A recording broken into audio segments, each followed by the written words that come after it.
Let's see if this is any better. Apologise for that. See, that's what happens when your kids go wild on you with your iPad.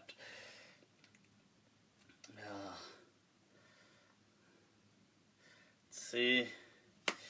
Alright, people. I'll wait for some of you to log on. That's what I'm talking about. That's what I'm talking about. Ooh. Is that better? Oh, yeah, I don't... You changed the channel. Alright. Alaikum assalam. Alaikum salam, folks. No more soft focus. That's it. Yeah, I don't know what that was. It wasn't a soft focus, people. It was it was my kids. I don't know what they've been doing to my iPad.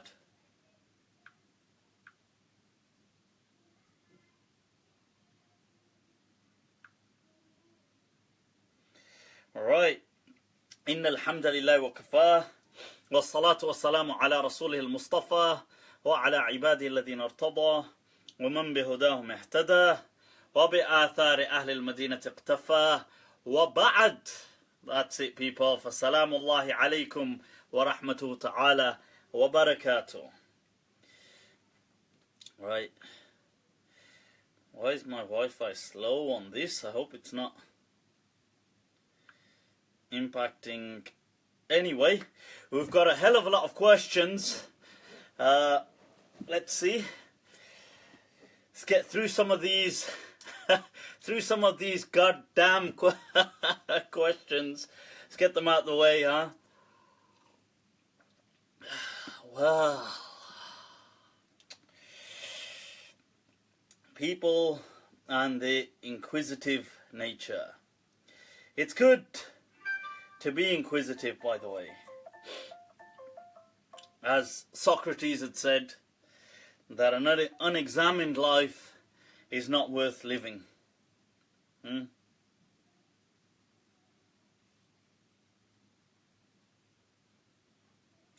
Just trying to bring up those questions. You can feel free, if you do have other ones, you can fire away. I will try to incorporate them. Sometimes it is difficult getting a lot of... right, I haven't... Bloody hell, I haven't shared this. Let's see.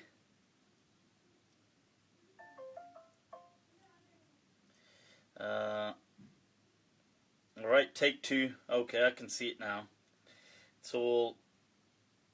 Alright, just got to share this, people, to my other page so other people can see that it's going on.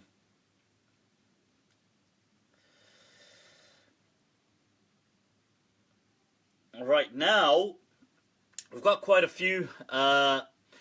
Shaykh Abdul Awwal, ahlan wa sahlan bik. Right now, let's take some of these questions. People have been firing away with some of these questions, huh? Some very interesting.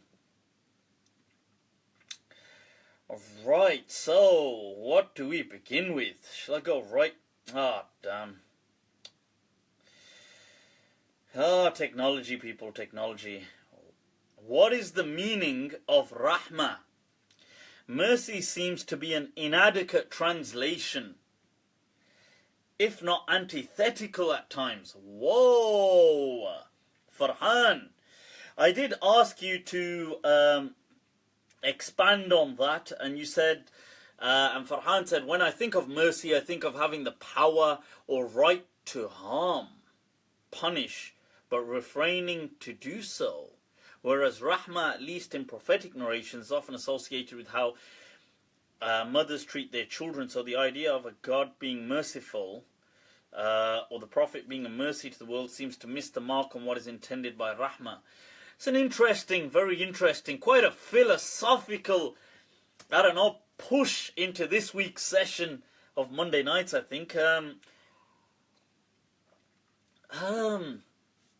It's interesting because I would think that Rahmah does mean mercy in essence, and obviously the term mercy is intertwined with obviously compassion. When you say things like choosing not to punish, or that is seen as mercy. I mean, hence you get the term mercy killing, euthanasia. I'm not saying that's what Carlos, ¿cómo te vas? Right. So the thing is, so I do actually think so. In my understanding, I'm not saying it's a comprehensive. I wish I was the Sibawayh of the Arabic language, but from my understanding of the Arabic language, and the term Rahmah and the concept of Rahmah, I do see it generally synonymous with mercy.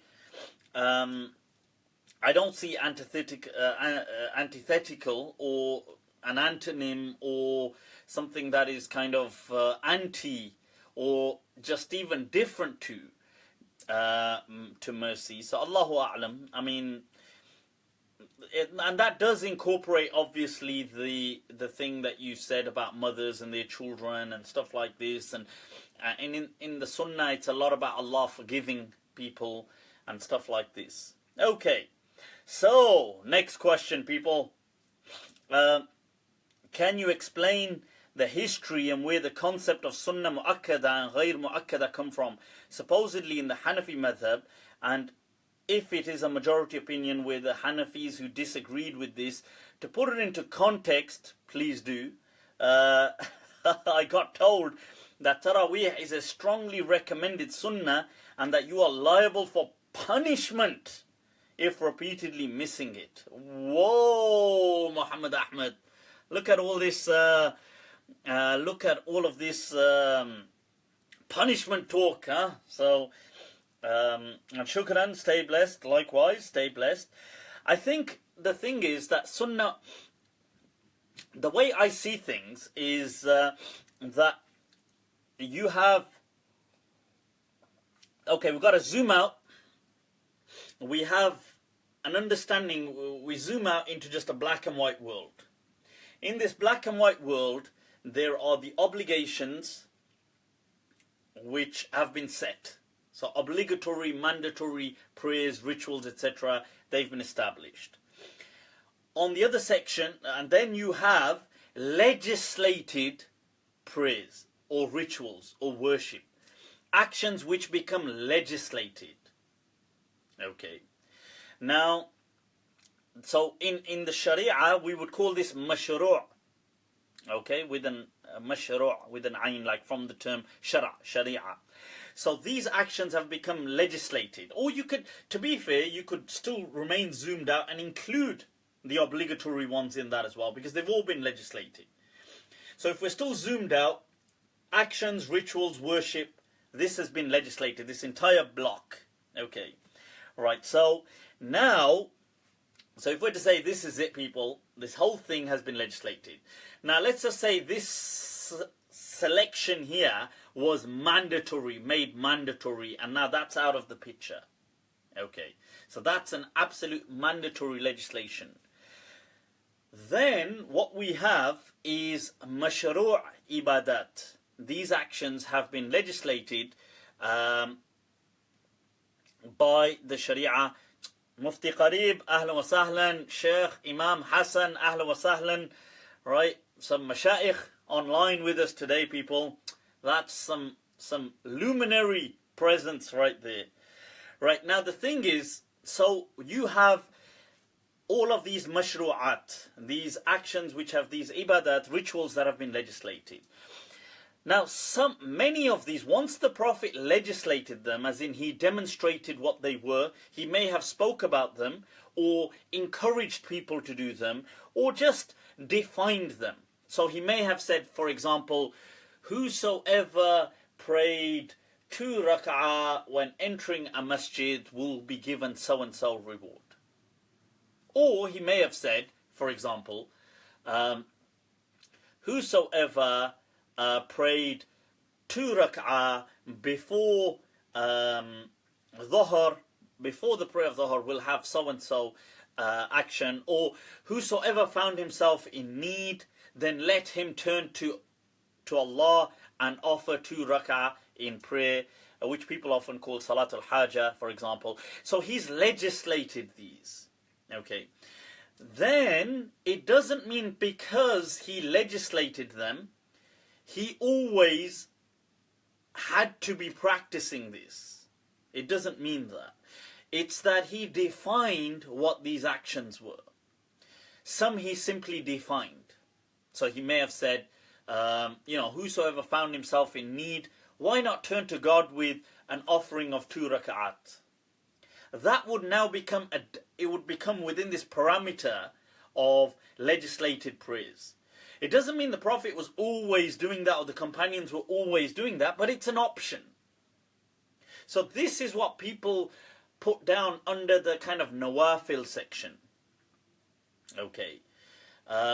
Because it's been defined by the Prophet. It's been defined by Islam.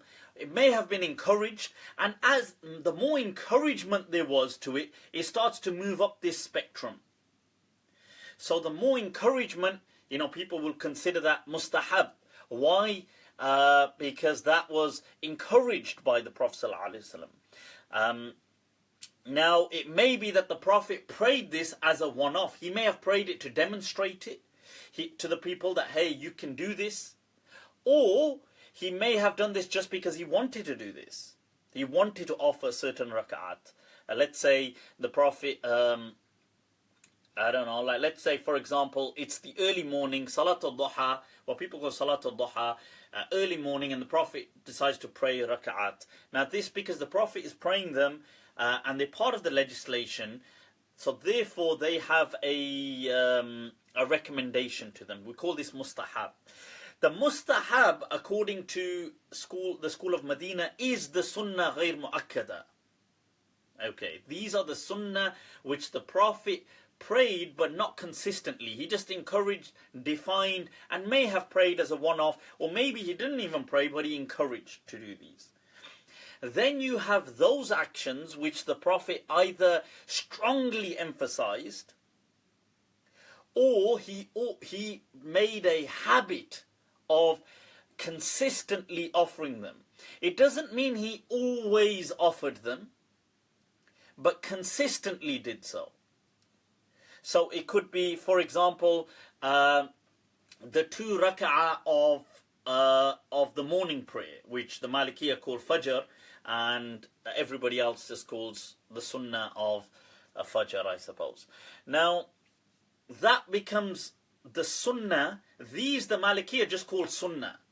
The true Sunnah, as in the Sunnah. And the other they will call Mustahab.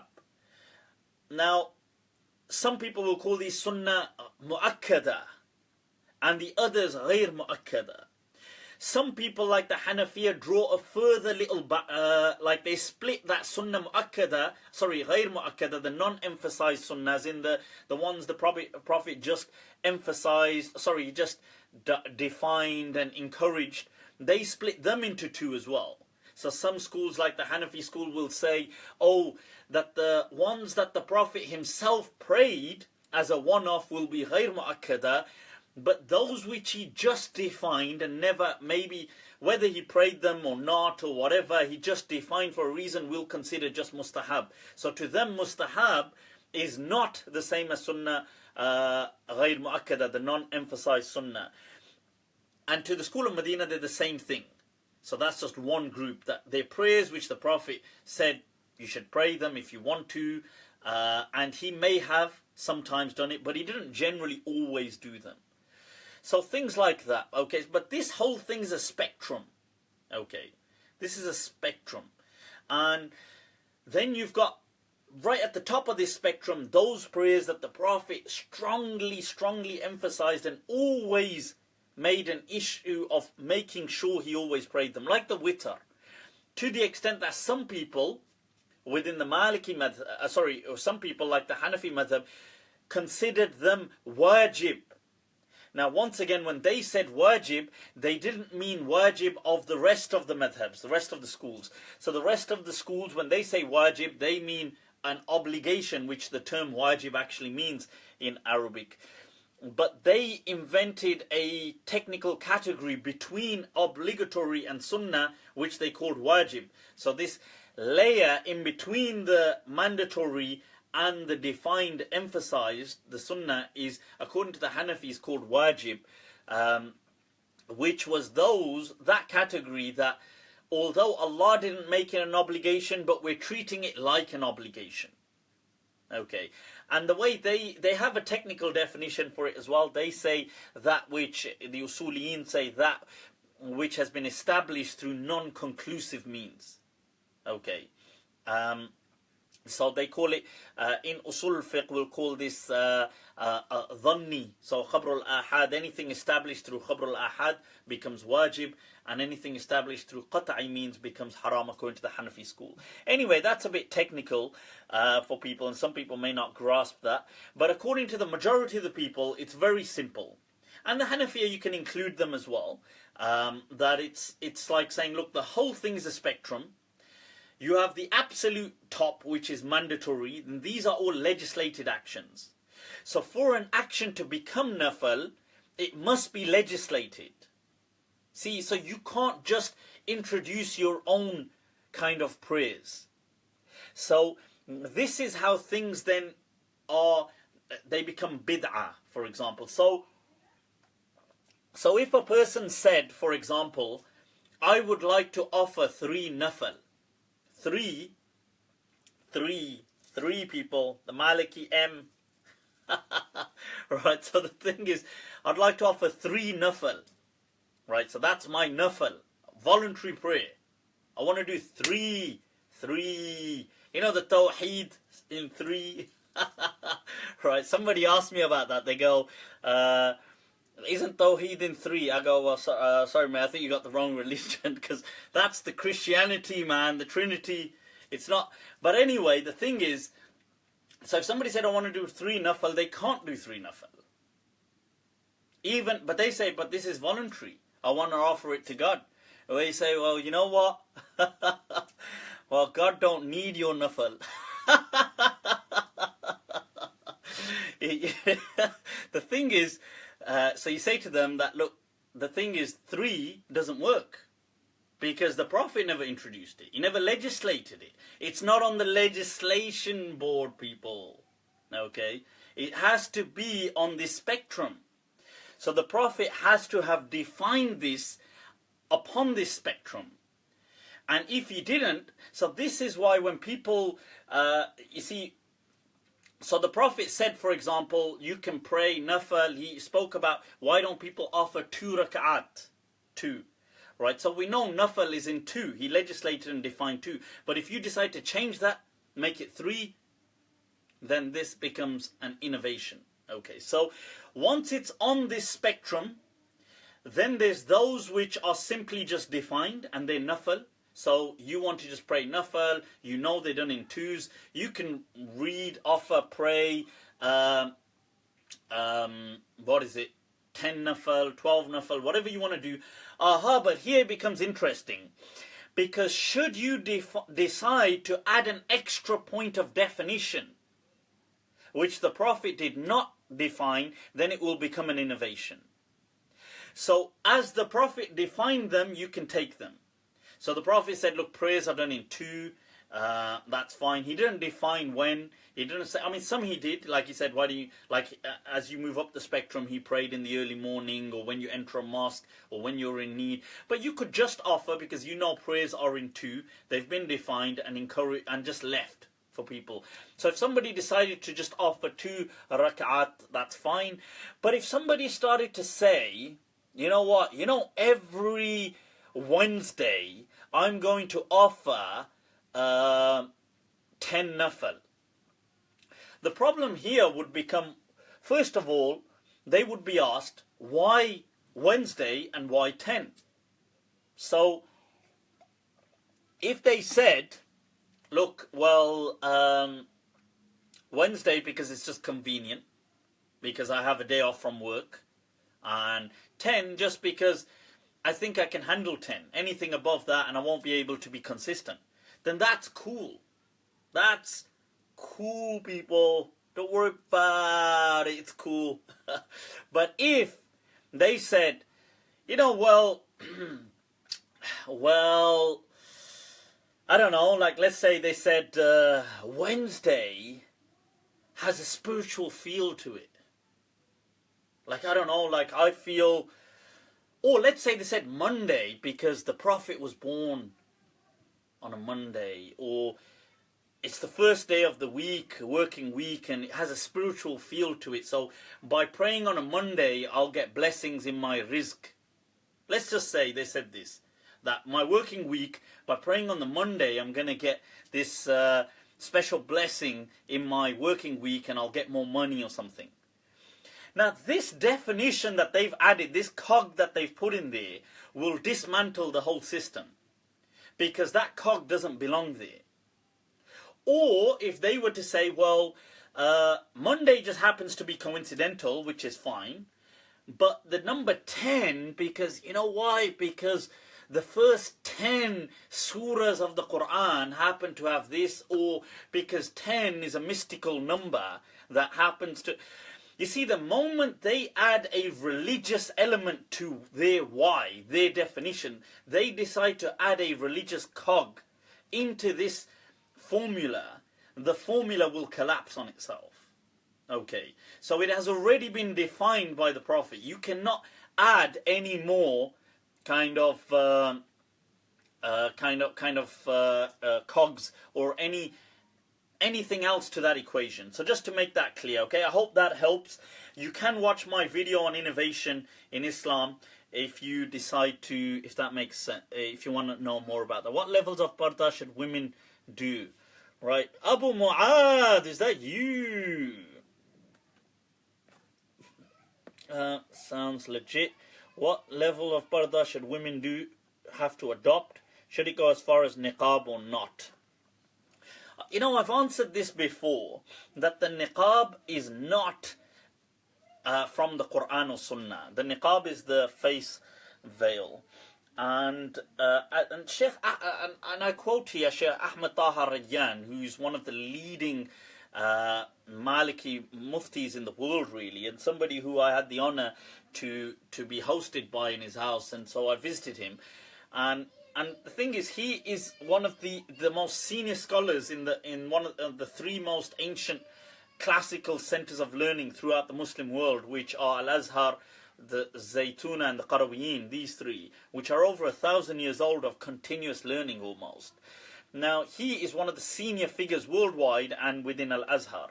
And his video is available on YouTube, where he clearly says in his dars that, look, the niqab is not from the Sunnah, it is not fard, it is not Sunnah. This is a cultural appropriation that was used for safeguarding.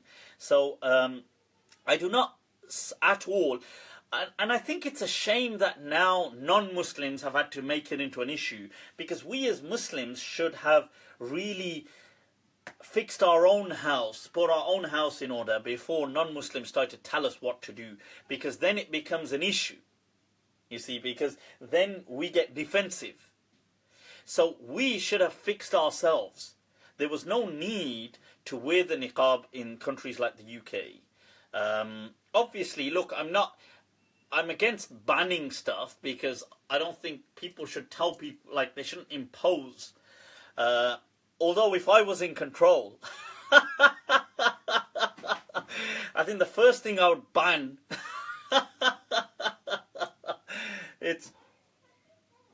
but it's true though. I mean, seriously, I think Muslims are the bigger issue for Muslims, really. I think, let's face it, our biggest issue would be with Muslims.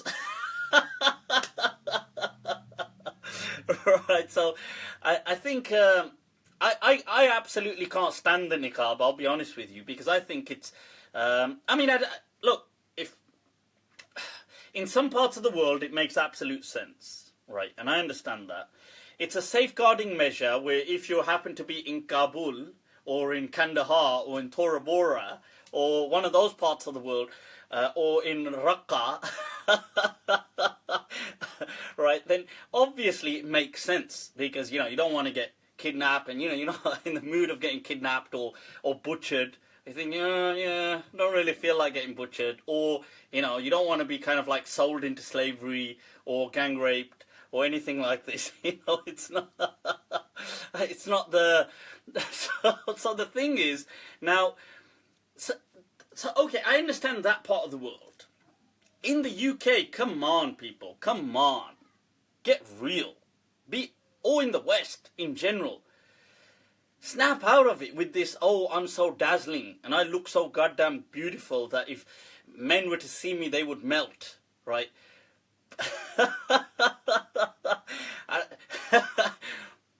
Have some coffee, some very strong coffee, and take a look around, okay? They don't actually rate you that high. Hashtag delusions of grandeur. People are deluded. They think they're so... I mean, I don't get what... Look, the thing is, people are not going to knock themselves out crazy because they've seen your face. Okay, so pull yourself together. Get real. Okay. And it is irritating. I can imagine, obviously, people from non-Muslim perspectives. Okay, we as Muslims just have that kind of respect, I guess, and we just kind of hold back. But as non-Muslims, they're probably thinking, look, what the hell? Like, if I started covering my face, you wouldn't like it. Like, let's be honest, if men did it, it would be intimidating. It's true, isn't it? Like, if men walked around with bandanas up to here, that would be intimidating. And you wouldn't tolerate it for men.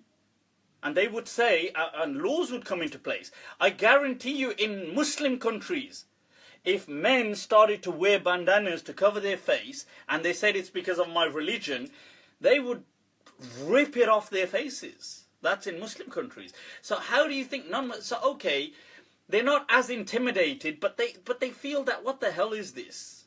Like, why are you so...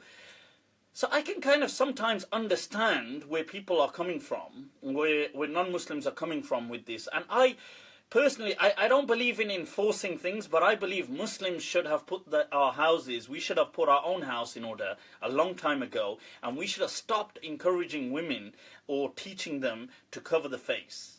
Because this was not from the Qur'an, it was not from the Sunnah, and it was, look, even Hanafi fiqh, right? In this country, majority of the people are Hanafi.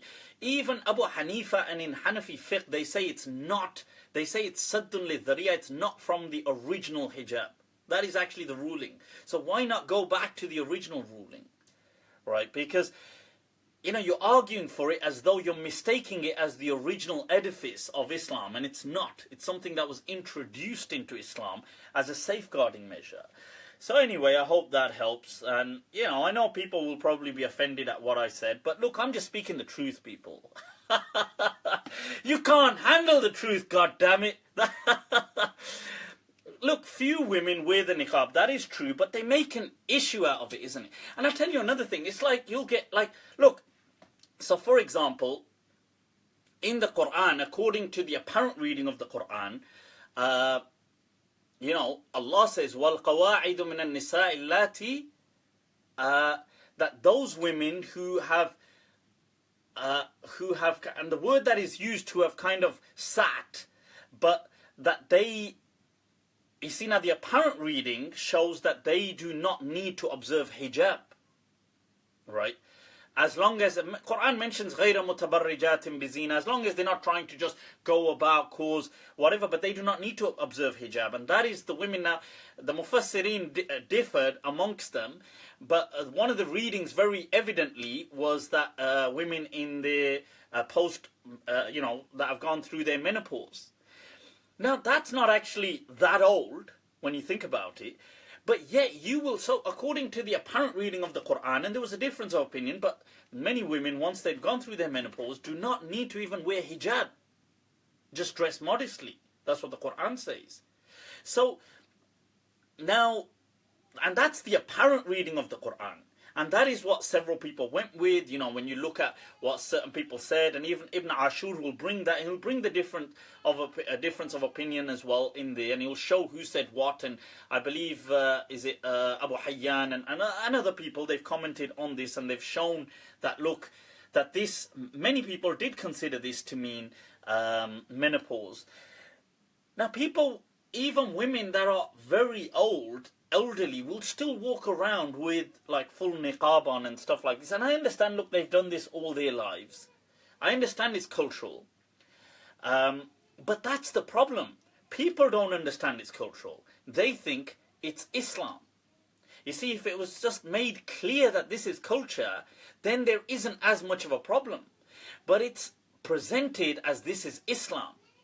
That's the problem. Because then everybody has to bloody take, they have to be take the brunt of it. So that's my point anyway. So, yeah. I don't know how many of you are going to hate me a lot more for saying that. Right, so the question next. What is your opinion on should women be saluted for wearing it due to the social aspect in the UK? I'm not for wearing it. Okay, I'm making myself very clear. It is not, the Prophet did not teach it. The Qur'an did not teach it. The Prophet never taught it. So, this is not from Allah and His Messenger. It's from culture. People want to wear it. It's up to them. I don't salute you for wearing it. I think you're adding to the tension of the social fabric of the country, which we are part and parcel of. Okay, so, you can deny all you want. For example, we here in the UK are British. So the thing is that, I don't know, people might be European, they may be American watching this. That's who you are. Now, some people are creating tension in that social fabric, and they're doing it on the pretext of Islam. Now, it may be that they strongly believe in these things, but that is not how... I don't salute that. Somebody said, isn't it fard in the early Hanbali texts? It may be, but I ain't Hanbali. Okay. And many of the Maliki didn't even consider them a legitimate madhahib. The Hanbalis just about barely made it into the schools of law.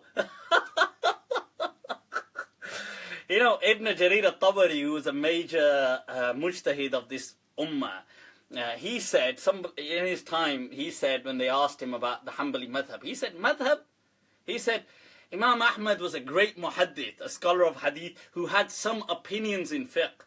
He said, lahu khiyaratun fiqhiyya. He said, amma madhab.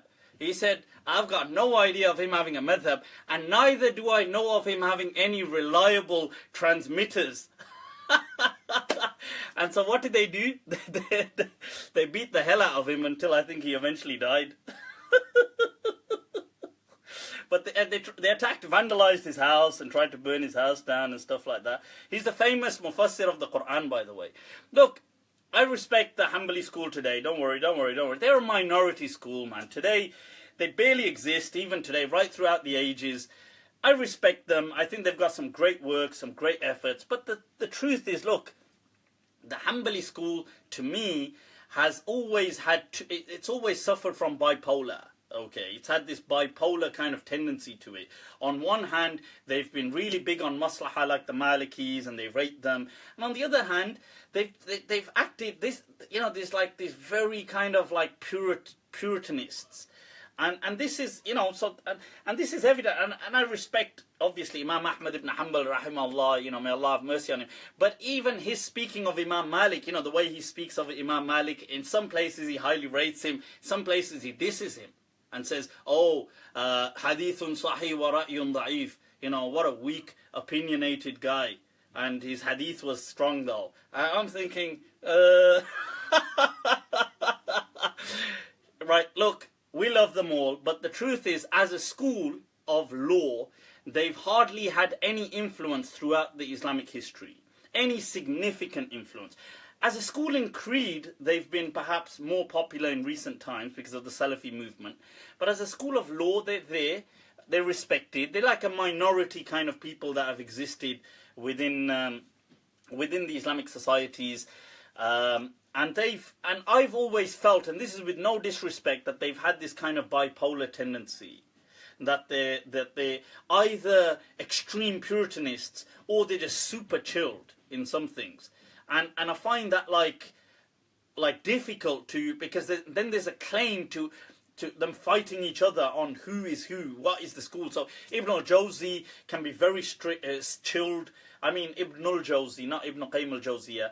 But Ibn Qayyim al-Jawziyah can be chilled as well on certain things. Ibn Aqil from the Hanabila can be very chilled. You know, you find Najmuddin al-Tufi very chilled on certain things. And then, you see, because it's chilled, they then call him Shi'i and they call him all these things. And it's amazing. It's amazing. But the point anyway, right, let's move on to our questions, people. Somebody asked about women shaking hands. Right, the thing is, right, okay, let me answer this question actually. What is my view on Shaykh al-Islam Ibn Taymiyyah? Because I was asked this.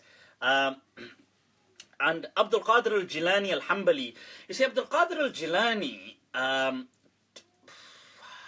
the thing is, you know, with Abdul-Qadir al-Jilani, I don't think from a fiqhi perspective he's spoken about much. I don't think people really, even the people that rate him today, they rate him because through a kind of Sufi narrative, as in like an extremely pious person who did a lot of good work, helped the poor, did things like this. So it's not, and obviously, and then some Sufic kind of beliefs about trying to say he was like super mystical and can fly around and do everything and a demigod, right? So the thing is, I don't, but the thing is that, so okay, excluding those absolute people who totally lost it with Shaykh Abdul-Qadir al-Jilani, but people who just generally respect him, they respect him for being like a philanthropist, a great person who helped people, who kind of fed people, who did things like this. These kind of narratives,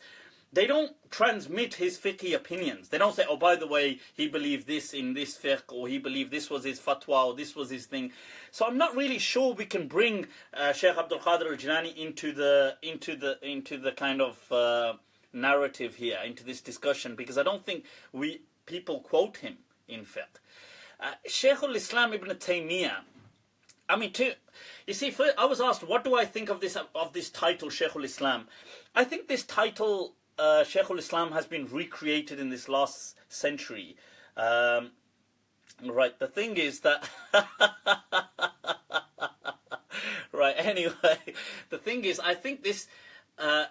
I think some personalities, if we were to say in the 20th century, have been recreated within the Muslim history, for better or for worse, right? This isn't a value judgment, I'm not saying it's a bad thing, but these personalities have been recreated and reinvented by the 20th century Muslim scholarship. And there's a few figures, and I would say one of them is definitely Ibn Taymiyyah has been recreated. I would say unquestionably people like Salahuddin, al-Ayyubi have been recreated by Muslim scholarship and also the Muslim narrative in general, with the unfortunate tragedies that befell you know, the sacred land of Palestine, and, you know, may Allah ease their suffering and their struggle, Ameen, and restore them to safety as swiftly as possible, Ameen. But I mean, because with the tragedies that befell Palestine, the Ummah kind of recreated this hero figure, Salahuddin al-Ayyubi. He did exist and he did do great things, unquestionably. But was he the same way that today we know of him throughout Islamic times? I'm not sure he was. I think he was definitely respected, unquestionably. But was he the way today as like a known household figure with that kind of thing? I don't think he necessarily was in that sense. I think that was kind of recreated in light of the issue what took place. Now, no, I'm not. You see, somebody's asking here, was he acknowledged? Of course, he was a great person. I'm not. You know, may Allah have mercy on him and you know, grant him an elevated maqam in Jannah. But what I'm trying to say is that the personality that's been recreated in this century has there's some recreation and reinvention taking place. I'm not passing judgment. I'm not saying it's a bad thing or a good thing. It's a human reaction. So it's what's happened. So if you went 200 years back and spoke to Muslims about Salahuddin al-Ayyubi, I don't think you would get the same, like I think they would think, oh yeah, you know, he's a good, but I don't think he would be as well known necessarily as he is today, and I don't think all these stories of valor would be known about him. I think the fact that he reclaimed Quds from the Crusades would be known, but more things wouldn't. You have to remember, he also had a kingdom, the Ayyubid kingdom, and after it he gave it to his sons who fought each other, and Muslims didn't generally like what was going on. There was a lot of bloodshed that took place.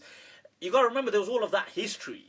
The Ayyubid, Salahuddin al-Ayyubi's sons were, fighting over the part of the little kingdom, and they fought each other and all this kind of stuff. So it wasn't as like romantic of a picture as today we picture it. So Ibn Taymiyyah is another figure that's been recreated by the Salafi movement. Now the Salafis needed a figure to kind of hinge their whole da'wah on, and that figure they found their Messiah in Ibn Taymiyyah, and they've reinvented him unquestionably. I mean, including the title Shaykh al-Islam. This traditionally, people who are known as Shaykh al-Islam were people like Ibn Hajar al-Asqalani was known as Shaykh al-Islam, who today isn't referred to much as Shaykh al-Islam, but in his time he was. Ibn Taymiyyah today, he's kind of like monopolized this title. I don't have an issue necessarily with that, except I don't think he was above other scholars. I think he was a great scholar, but I think there were many much more greater than him in my perspective. Obviously, Salafis would disagree with me on that. And I think he was a great person, but once again, I think he struggled immensely in trying to understand where he fitted in because of his aqidah. And I think the only way Ibn Taymiyyah could make sense of things was by outcasting other people. And I think he struggled a lot with this kind of antipathy towards, because he had a lot of there was a lot of kind of like him against the world in everything, him against the world in everything, him against the world in beliefs, him against the world. So that side of his I don't really find myself kind of like liking too much, but I love his side of maslahah, of where he does speak of fiqh and fatwa. He is very contemporaneous for his time. He does exercise a lot of maslahah. I love the way he spoke on matters of talaq just honestly and trying to safeguard Muslims. I love the way he, for example, said, I shared this last week about women, even about menstruation not impacting things, and when he spoke about the Hajj and stuff like that, and how he was prepared to go against the tide in matters of everyday Islam, not so much about beliefs, but everyday Islam. That side I love about him. Somebody asked, do I think Imam Ghazali was recreated? I think Imam Ghazali, he has been kind of, but I don't think it's just the last century, because Imam Ghazali, there's been this whole Sufi narrative that's carried on about him for centuries. I do think he's been recreated within the Sufi circles, but I don't think it's in the last century. I think it's been going on for centuries. So Imam Ghazali is an old figure that's lived on right throughout. So, for example, we could go 300 years ago, they would still be in the Sufi circles speaking of Imam Ghazali in this same way that they're speaking of him today. Whether that figure that is transmitted has been slightly reinvented, I think the way Imam Ghazali today is presented is as this Sufi figure. That part seems to today eclipse his true character and personality of being the faqih, the usuli, the philosopher. That side of him today seems to have become eclipsed, which I think was the central part of him. And this Sufi part, which today seems to have been amplified, I think was the minority part of him, but that's my interpretation, and people could disagree with me, obviously. Right, so I was asked a question about women shaking hands. I did say, look, people like Sheikh Abdullah bin Bayya have given that fatwa, and I do totally agree with that, that in these circumstances, living in the West, where things are generally, where the context deems something asexual, in the, like, business meetings, that kind of, like, environment, that kind of corporate or work employment environment, or that very courteous, professional atmosphere, in these things there is no harm, I feel, in these societies for women to shake hands. That's what Sheikh Abdullah bin Bayya has given that fatwa, and I totally agree with that. That's in light of our own understanding of our age. Okay, so how to understand the hours of praying when at home? Is there any proof, precise hours? You see, the thing is, the hours of prayer are scheduled by, obviously, timetables which reflect, for example, where the sun will be at a certain time, and these are astronomical kind of calculations and mathematical calculations. So I think there's no harm going with any calendar or any kind of timetable. That's fine. Can parents force their daughter to wear hijab? I've answered this before. I do not believe they can.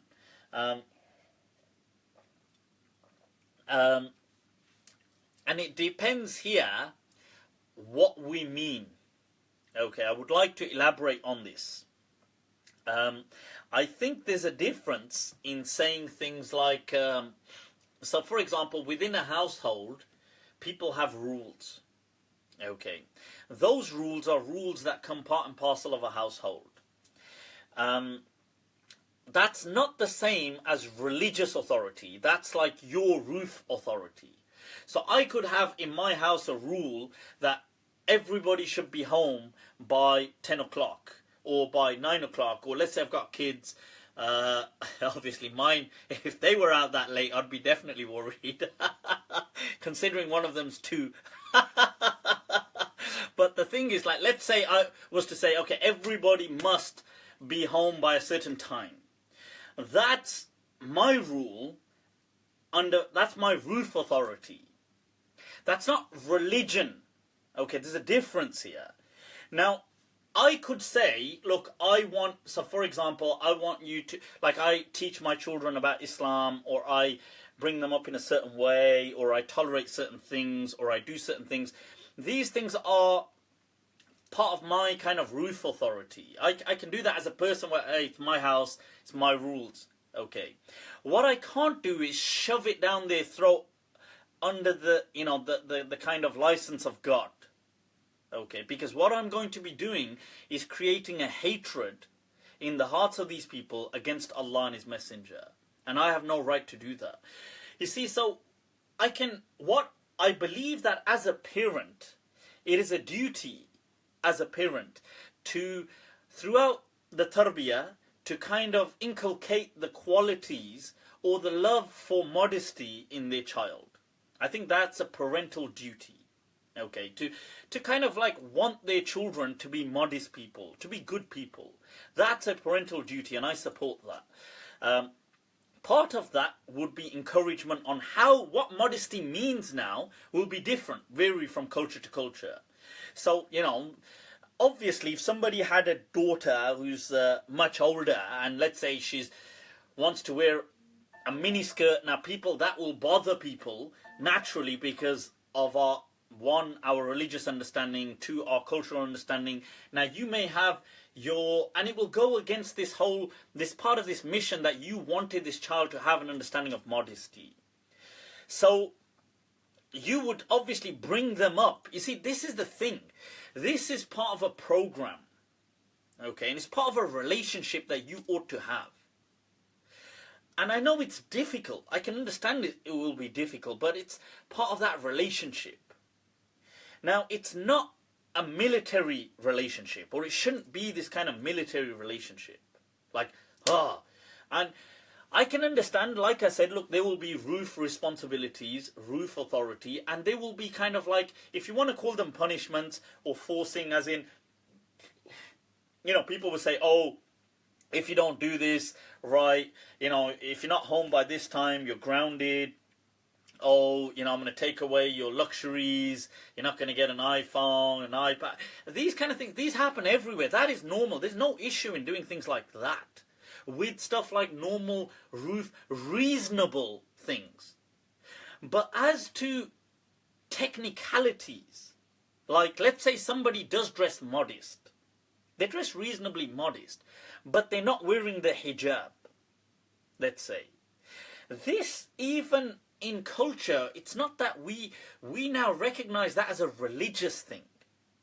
It's not like, you know, it doesn't mean, like, people don't recognize that. Even in, like, let's say you could take a country like Pakistan, people would recognize the hijab is from religion, but modesty means you just overall dress modestly. They understand these differences. So, you see, when there's a difference on matter of religion, so the girl says, look, I don't want to wear hijab.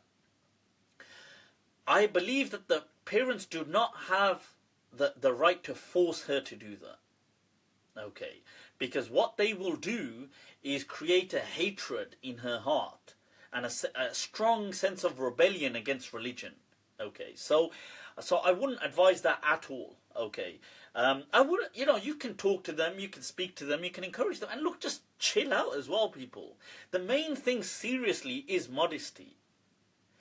You know, like if a girl had a hijab on, for example, I'm just giving an example, and she wore, let's say, just, I don't know, tight leggings and went out twerking everywhere, right? The thing is, that one, you know, like, I can see you questioning, look, trying to be worried about modesty or this and that and worried for her safe well-being and people just, you know, harassing her or whatever. But if she's dressed modestly and now you've got an issue with this religious thing, and she doesn't buy into it yet, just give her time and just chill out, okay? Just chill out, people. Chill out. That's what I'd say. Okay, so anyway, let's move through these. Would you consider it disrespectful to face the feet? To face the feet towards, to point the feet towards the Qiblah, or to leave a copy of the Qur'an open when not reading from it? There is no... This is a proper Paki thing now, isn't it? So... And before you get offended, I can use the word Paki. Don't worry about it, people. I am a Paki, so it's okay. Right, the thing is, look, you know, it's like somebody, like people say to me, oh, don't use the word retard. People are going to get offended. Not that Paki follows on from retard. But I'm just saying, people say, don't use the word retard. People are going to get offended. I go, well, the only reason they're going to get offended is because they're retards. They go, oh my God, but you can't call a retard a retard. I go, well, what the hell are you supposed to call him? What, like a genius? Like, what the hell are you supposed to call a retard? They go, oh, but retarded people, truly retarded people would find that offensive. I go, well, truly disabled or, you know, like people who are slow mentally challenged, I wouldn't call them retards. Why would you call them retards? You'd call them mentally challenged, or as in they've got learning disabilities, or you'd call them like that. You wouldn't say, you retard. You're calling a retard who's a dumb idiot, right? So, and people say, yeah, but that's a disability. But then tell me, do you not call blind people blind? Do you not call deaf people deaf? Is that what you know? Is that offensive to call blind people blind? Is it like, oh, you're blind? Tell me, do you not call people who can see when they've done something wrong, like, are you blind or something? Do people not say that? Why is that not offensive? To say, are you blind? Can't you see? Are you deaf? I've been calling you. Everybody says this. But it's, so it's okay to, what, it's okay to mock blind and deaf people? Huh? You retard? I love it. I love it. Right, so anyway, coming back to this thing, right, political correctness, look, I understand everything as a setting. So obviously, if you're giving a professional speech, you're not going to say, you know, like you wouldn't expect the Prime Minister to say something like, you retard. Although the Prime Minister is probably retarded. But I'm shocked. Bloody hell, I can't believe how the Tories are just gaining votes. Anyway, don't want to turn this into a political discussion. Right, so this thing of pointing the feet towards the Qiblah, it's a very Indo-Pak thing in general. Some other cultures may have it as well, but it's very Indo-Pak. They feel it's disrespectful. It's not disrespectful to point your feet towards the Qiblah or to, according to, look, I'll tell you what's more of an issue which the ulama discussed in the past, and that was, could you urinate in the direction of the Qiblah? Now they discussed that. And people said, generally, Imam Malik and all these people, they said, look, at that time, they said, if it wasn't an open place where people are openly saying that is the Qiblah and you happen to go there and urinate. But then, if it's just like as it is within buildings and stuff like this, they said, look, there's no issue. This is why, according to Imam Malik and other people, if the toilet was facing towards the Qiblah, it was not a problem. And that's, according to people like Ibn Umar as well, transmitted through the school of Medina. But I know that the school of Kufa, the Hanafi madhab, did find it problematic to urinate towards, and they based this on a hadith, which fair enough, I respect them for that, that the Prophet said, La tastaqbilu, that do not face, wa la tastadbiruha, and do not, when you're going in the hajjah, that when you're going to relieve yourselves, don't go at the Qiblah, or do not defecate, relieve yourselves in that direction. But the other madhabs, the school of Medina and Ibn Umar, because Ibn Umar said that, look, he saw the Prophet ﷺ urinating, and it's in a hadith in, I believe it's in Abu Dawood, it might be in Tirmidhi as well, that he says that when he climbed on the roof of Hafsa's house, who was his sister and the wife of the Prophet, he says he could see that the Prophet ﷺ, like as he was on the roof, he could see the Prophet was down below and he was relieving himself, but he could see his back, he could see him back. The Prophet was sitting down, and he said that he could, he saw the Prophet urinating, as he never saw him urinate, but he could see that that's what he's doing. Now, in the hadith, he says that he could see his back and he was facing towards the Qiblah. So this kind of showed, so that means it's not a problem to face the Qiblah. So what the ulama said is that, look, if this was an open place where people were using this as a Qiblah, then you went there and urinated, that would be wrong. Okay, so, cool. A question there that Junior Nimigears has been asking, is overeating to your full haram? Right, overeating is not haram, but the Prophet said in a hadith that, look, that a non-Muslim eats from 7 intestines and a Muslim eats from 1. And some people felt that, this meant that there were 7 intestines and Muslim only utilized 1. And that's not what it meant. The Prophet ﷺ wasn't giving a medical kind of like a diagnosis here. Or what the Prophet ﷺ was saying, and the term 7 I've highlighted before, the Arabs used for excess. Okay. And what the Prophet said was, he was highlighting to people that, look, don't overindulge. And this was not a religious ruling. It was something, I suppose it had a hint of religion in there, in trying to say, look, just do things in moderation. It leads to the Arabs were not, in the Prophet's time, none of them were obese people, ever. Like, they couldn't fathom obesity. Right, like they were health. They say the Prophet ﷺ, when he passed away, he had a flat stomach. Flat. I gotta still work on these abs. God damn it. But the thing is that, so the point is, it was something to encourage moderation, and it was also a time of scarcity. The Prophet said in a hadith that none of you is a believer if he eats whilst his neighbor, goes to sleep hungry. Share your food. Like, go knock their doors and I was going to say, knock them up. I don't mean it like that, but as we did used to use when we were kids, also to mean like knock the door, okay, to knock up. I know now it means to get someone pregnant, but the thing I don't mean knock up all your neighbours like that. But what I was just practicing Islam, my friend. I was just knocking up all my neighbours. For some reason, Gary's the only one who isn't pregnant yet. Right, so the thing is, right, so anyway, getting back to this, right, so the thing is that what the Prophet ﷺ was saying is that you should have so much, you should have a philanthropic, a kind of a love for humanity in you as a human being. And this is where, you know, the hadith where the Prophet said that, oh, Jibreel spoke to me about he kind of spoke to me about the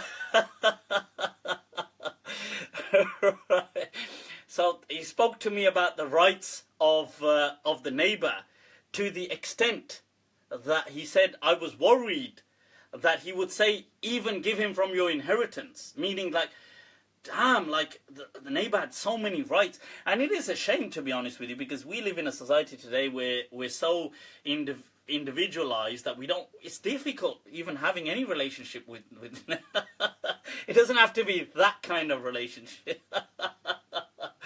the one where, well, hello. It is I. It is I again. So the thing is, where you just turn up in your dressing gown. So the thing is, it doesn't have to be that kind of relationship.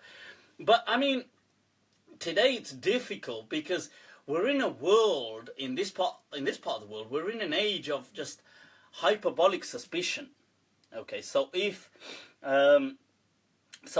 for example, if your neighbor started to say all this, you know, like imagine you knock on the door, you open it, and it's your neighbor, and he just says, well, hello there. I just thought I'd say hello.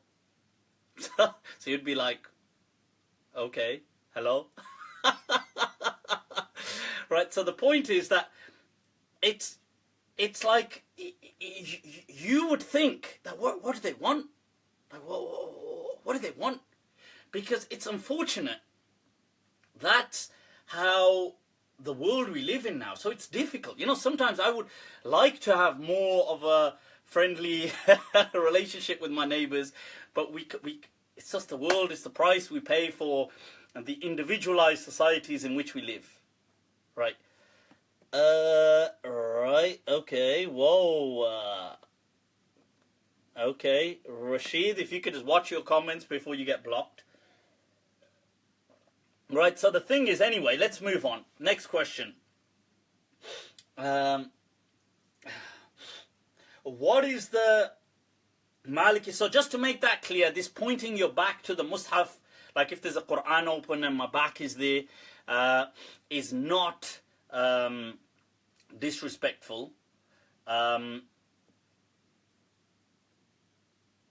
Right, थोड़ी सी उर्दू में भी तशरीह कर दें. Right. It's going to be a problem if I just start speaking in Urdu. Chalo, Urdu tak shairi chhod dete hain. What do you say? We'll leave the poetry just for Urdu. Right now, but it's not disrespectful to point your back to the Mus'haf. And neither is it disrespectful to point your feet towards the Qiblah direction, just to clarify that. Alright, halal dating. Alright, halal dating. Well, wow, halal. You see, it's interesting because now we've got labels for everything. This is the thing, isn't it? So it gets really, you know, when things get defined to their absolute, it becomes a problem, doesn't it? You know, it's like, ab is rishte ko kaun sa naam de? The point is that, look, what is halal dating? I don't understand, because you see, because when we start labeling things, we problematize them as well. So look, let me get this right. Men and women, this is natural attraction, being drawn to each other, and it's since time immemorial. Okay, it's nothing new. You know, we're not first people to be born who are attracted to the opposite gender. It doesn't, you know, that's an innate thing. Okay, it's innate within human beings. I know the homosexuals will will disagree and say, okay, we're attracted to the same gender, whatever. But the point is, attraction, nevertheless, is innate. People, since time immemorial, have socialized. I mean, since the anatomically modern human, but even prior to that, even just Neanderthals or whoever they are, even animals, primates, they're drawn and they have attraction and they do their version of whatever, interacting, whatever that is, to get the attention of the other person, to check them out, to speak to them. In human terms, they'll speak, they'll converse, this is part of a kind of natural humanness. There isn't nothing unnatural about that. The issue is Islam has said, okay, things should be within a marital framework. They should be like this. Like having actual sexualizing the whole thing should be within a framework. But prior to that, it hasn't really defined how to go about things. Islam hasn't said, okay, this is how you may approach the opposite gender. Take 3 steps, then stop. At this stage, you may now raise the gaze to a 35-degree angle. At this point, you may now speak. You can utter no more than 7 words. It doesn't work like this. So Islam just left it to people. However they do this. Okay.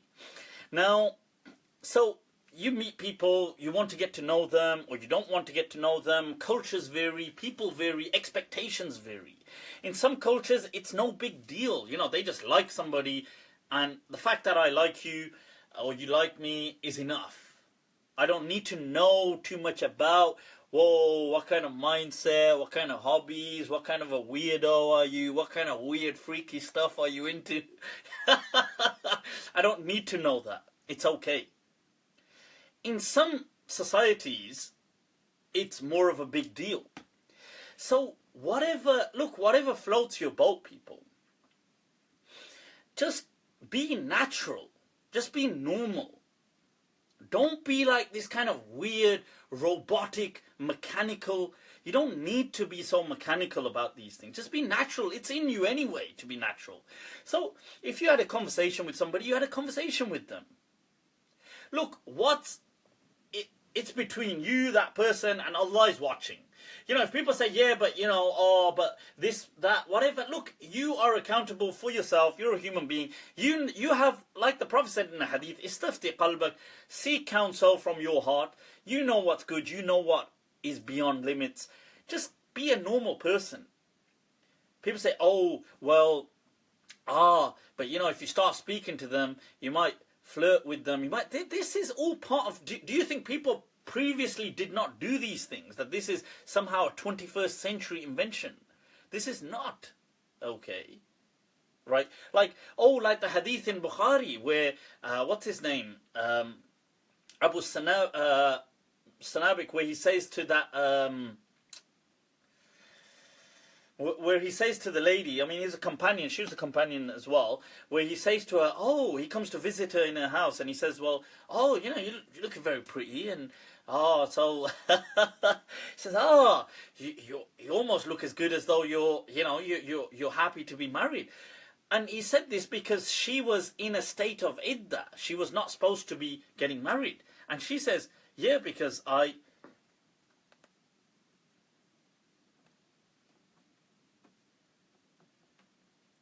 Right.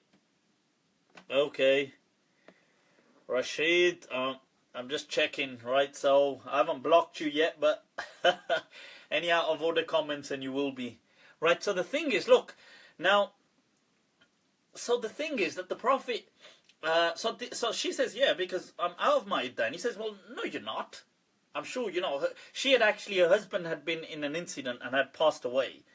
So, she had been pregnant at the time and she gave birth. Now, obviously, if you give birth, the iddah is over. So you don't wait out the full 4 months, 10 days, whatever it is. So the thing is, now, right.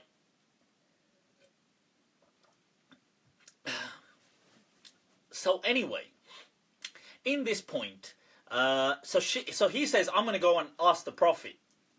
So he goes and asks the Prophet, and the Prophet says, well, what she said is correct. And then he goes back and marries her. So the thing is, look, well, what was going on? Because, I mean, he was obviously chatting to her in her house, chatting... right, Rashid, is that who you are? Well, okay, just hang in there then, just watch the... Right, so the thing is... Right, so that's the point. So when you say, look, how can I be in touch with this other person? Can I call them? Can I text them? Can I meet them? You can do these things, right? But look, what are your limits? You know what your limits are. You don't need to be micromanaged. Some people are obsessed about being micromanaged. Like, I need to be micromanaged. Oh, third person is the devil, goddammit. Right? So the thing is, look, you don't need to... Okay, if the third person... Look, if you want to meet up, you can meet in a public place. You know, it doesn't have to be... it doesn't have to be like a hotel room. Right? It's not. That's a not. That was a... no. Okay, so... Nate. The thing is, so you can do these things, okay? So the point is, look, you can meet in a public place, you can get coffee, you can get tea, you can get food, you can chat. But so anyway, just to clarify that. Right, so the point anyway, what I wanted to say as well, this leads to another question. You see, there were many things in the Prophet's time where he would advise these things as general etiquettes as well. But they would be given a religious kind of veneer. Because the religious rhetoric was part of the social fabric of the time. And it would get people doing these things. Okay. Right now, so the point, so if, as an example, the Prophet said in a hadith, do not leave your containers or vessels or bottles do not leave them uncovered. As in, make sure you close them off, like, you know, like a cork, but they would tie a kind of cloth leather thing on it and tie it. And he said it's like like he said in a hadith, that unless the devils eat from it or drink from it. So these kind of things. So in another hadith, the Prophet said that, if you've eaten something and you go to sleep without having washed your hands, that, and the wording of the hadith speaks of like shayateen licking from it and stuff. Like, so let's say you got grease all over your fingers or food, and you've kind of gone to sleep, and it mentions, and in another hadith, the Prophet said, that he spoke of, like in devil terms, for somebody who went to sleep but left the lamp alit. Like it was still had a flame in it, a live flame, and he left the lamp like that and went to sleep. Now, these kind of ahadith today to you and me would seem very commonsensical about hygiene and safeguarding. But even, okay, there's a minority of people today who actually believe it's still to do with the devil, all these things. But why the Prophet spoke of it in that way was he was emphasizing the importance of these things to safeguard these people, to teach them better hygiene, to not have things like rodents or things come up to their hands and bite them, or to cause infestation, or to prevent diseases, to prevent illnesses, to prevent houses from whether it's burning down, or to prevent these things. The Prophet was teaching them all of these things, but he would teach them with religious rubric and rhetoric. The language was part of the society then. It was how people spoke when they got a message home. And it is true. Look, the Prophet spoke of cleanliness to that extent. He said it's next to godliness. Okay. Why put it on this thing? Because yes, it is true that when you are more clean, it will make you feel more pure, and so it does have that religious impact. But also, it's a good thing to do. It prevents illnesses, it prevents diseases, it prevents harm to society. It allows to cultivate a very healthy community. So it was important to emphasize these things, that at-tahara shatrul iman, that this purification it's half of your damn faith. But really, was it about the fact that, oh, it's about punishment and going to hell for not being clean? No, it wasn't. These things would, you see, today we would do these things anyway. So today somebody would just brush their teeth when they wake up anyway. But what if you lived in a society where people wouldn't necessarily do all these things? How would you inculcate these and bring them into their daily lives? The Prophet said in a hadith in Abu Dawood, look, إِنَّمَا أَنَا لَكُمْ بِمَنْزِلَةِ الْوَالِدِ, I am to you like that of a father. أُعَلِّمُكُمْ كُلَّ شَيْءٍ حَتَّى الْخَرَاءَ. He said, look, I will teach you everything, including going to the toilet. Does it mean that this going to the toilet is about, going to heaven or going to hell? You see, to some people, yes, Ustad, Shahid, but ahlan wa sahlan, marhaban bik. Right? So the thing is, now, the point is that, does this mean, was the Prophet trying to speak about heaven and hell, and was he trying to speak about going to the toilet is to do with heaven and hell and religion? No. Some people have taken that literal angle. But what he was trying to do was make hygiene, health importance, safety, make these things part and parcel of the lives of these people. And yes, it will naturally lead people to a greater practice of religion and observance of it, but it's also about safeguarding them. And the way the Prophet spoke was through religious rhetoric. So it's important to understand. So when the Prophet said things like, look, al-musafir shaitan, wal-musafiran shaitan, wal-rakb, safar. But the thing is that, sorry, وَالثَّلَاثَةُ الرَّكْبِ, that the thing is that, okay, that, that one traveller is a devil, two are devils, and three. So when the Prophet is speaking about these things about, look, oh, when two people are alone, the third person is the devil, does this really mean that, oh, the devil is only there when two people are there? Does it mean that? By the devil, I mean he had the capacity and the insinuations to do all sorts and to do wrong things or perpetrations or crimes or just deception. Do these only occur to you, or do you only get these whispers when you're alone with another person? Can you not get them in a group of people? You can. But what the Prophet was trying to say is that, you see, he was speaking about risk factors, protecting vulnerable people. Well, the thing is that the vulnerable people are protected. The vulnerable people are protected when there's more people around. So obviously, when you say, so when people are on their own, they're more likely to be harmed. They are more likely as well to get up to stuff, I accept that. But also, they could be violated. So, for example, you have to remember this was a warrior society as well that the Prophet was addressing. They weren't just, they were like warring, warrior people. We can't picture that lifestyle. We genuinely cannot picture it. They were very kind of it was just too real for us. Too kind of gruesome those societies were. And so the Prophet did say about people meeting on their own, and obviously it leaves people vulnerable. So anyway, now moving on. Let's see. Is the idea of a personal shaitan just metaphorical? Hugo asks. I'm not sure if it's metaphorical as in, you see, the thing is, we have this capacity as part of us to have, human beings can be incredibly immoral.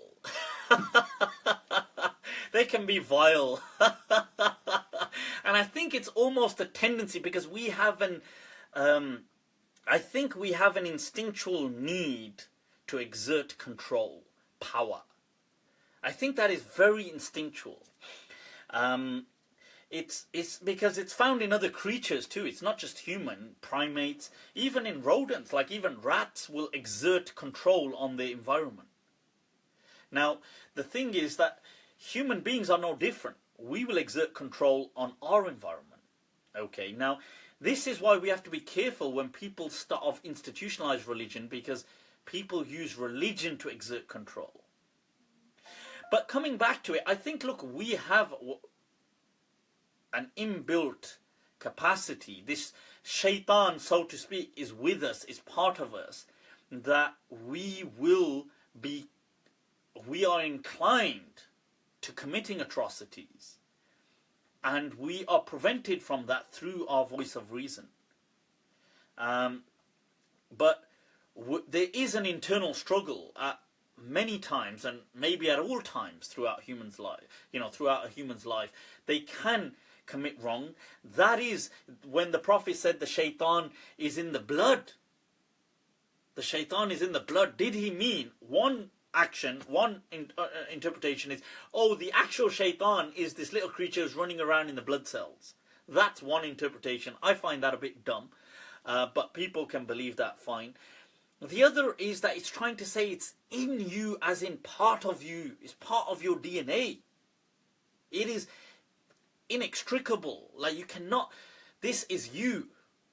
That you will have this shaitan within you, this kind of, but you will also have the capacity to be very good.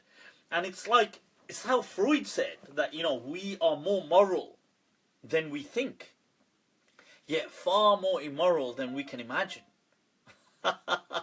Dr. Zimbardo's experiment was awesome to show this, and he has a book on this, where he speaks about the kind of bad apple effect, but he calls this the Lucifer effect.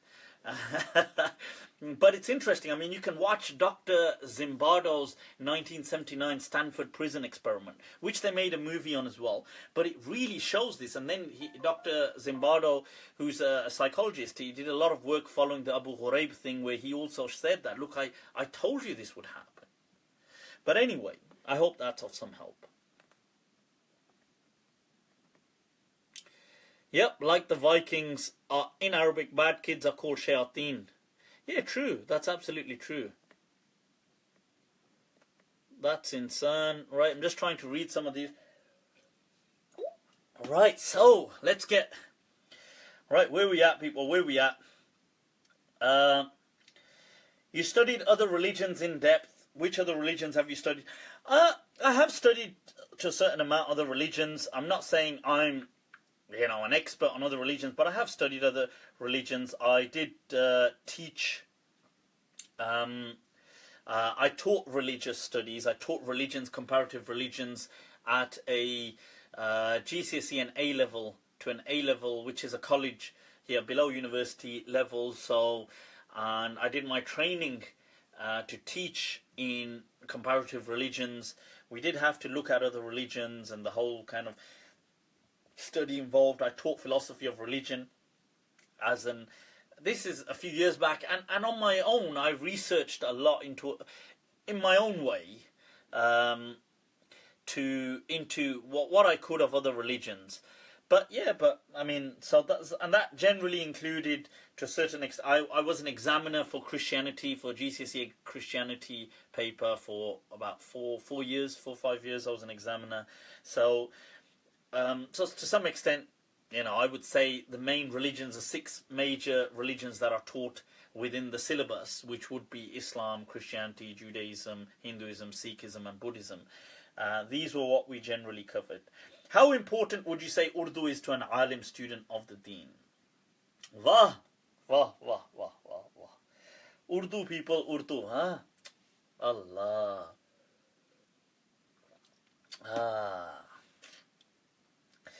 The thing is, what does Ghalib say? Koi pooche ke rekhta, kyunke ho rashke farsi. Gufta e Ghalib ek baar, usko suna ke yu. what he says is that if somebody was to ask, that's a bit of a difficult point, but he says if somebody was to ask, why should Rekhta, which was the old name for Urdu, be parallel to Farsi? He says, just read him something from my works and tell him, that's why. He was a don. Ghalib was a don. The thing is that, you see, it's not, Urdu isn't necessarily important as to be an alim, but it's a beautiful language, unquestionably. If you are from, I mean, I'm not saying you have to go out of your way to learn it, but if you have access to it, then I think you definitely should learn it. It's definitely amazing. Poetry in it is awesome. It is an artificial language that was created, unlike most languages working bottom up. So they work from a ground level until they become formalized. It worked top down. So it was a language created for the Mughal courts, for the kings. And it was kind of a vernacular of its time that was put together. It was almost like their way of speaking a kind of posh slang. That only you see, slang is normally spoken by the lower layers of society, and then it makes its way into the upper kind of to the elite. But this was a reverse effect. So this was like an elitist slang, which only royalty spoke, and aristocrats and those, and then it worked its way down and it became a formal language of the Mughal courts. And it had because it was designed for kings, it had a lot of respect in it and stuff like that. When I say for kings, around kings, it was designed. And obviously many Don poets, people like Mir, Taqi Mir, who they call, Khuda Sukhan, the god of expression, of poetry really in Urdu, Ghalib and all these people, amazing, and people obviously rated it unquestionably, and I see why they rate it, as what did he say? Urdu jiska naam hai hum hi jante hain daag, sare jahan mein dhoom hamari zuban ki hai. That's Daag Dehalavi, who's from Delhi. But the point is, I don't think it's necessary for Islam, but I think it's a cultural thing. If you have access to it, it's awesome. I think many languages are like that. So if you have access to them, to learn them, then I think you definitely. Right now, I'm currently todavía estudio español, right? So the thing is, I'm currently enamored by Spanish, and I find it incredibly awesome. So I'm trying to learn it. But I think we should continue learning whenever we can, okay? The Maliki view on the 5th of Sha'ban. A lot of people have asked this. Look, I've done a video on the Fast and Fiqh series, which we'll start releasing them soon again. I mean, we did this last year. They are available on Facebook, maybe on YouTube as well. I called them Fast and Fiqh for the fasting thing, and it's to do with fiqh. Thank you, if you didn't get that already. Right, so I think that's in there. I do address this. The 15th of Sha'ban has no authenticity within the Qur'an or Sunnah.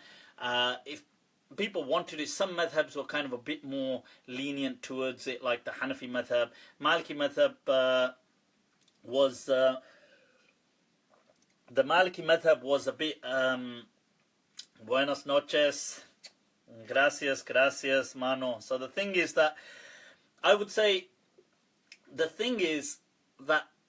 Imam Malik was kind of strict against these things. You can watch my video, I go into a lot of detail, but it doesn't have much deep authenticity behind it. I don't personally observe it. I don't advise people to observe it, but if people wanted to observe it, I won't make a big deal out of it, okay?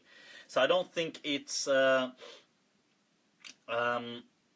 right, so the thing is, I won't make a big deal out of it, that's all, okay? What time to fast in Ramadan?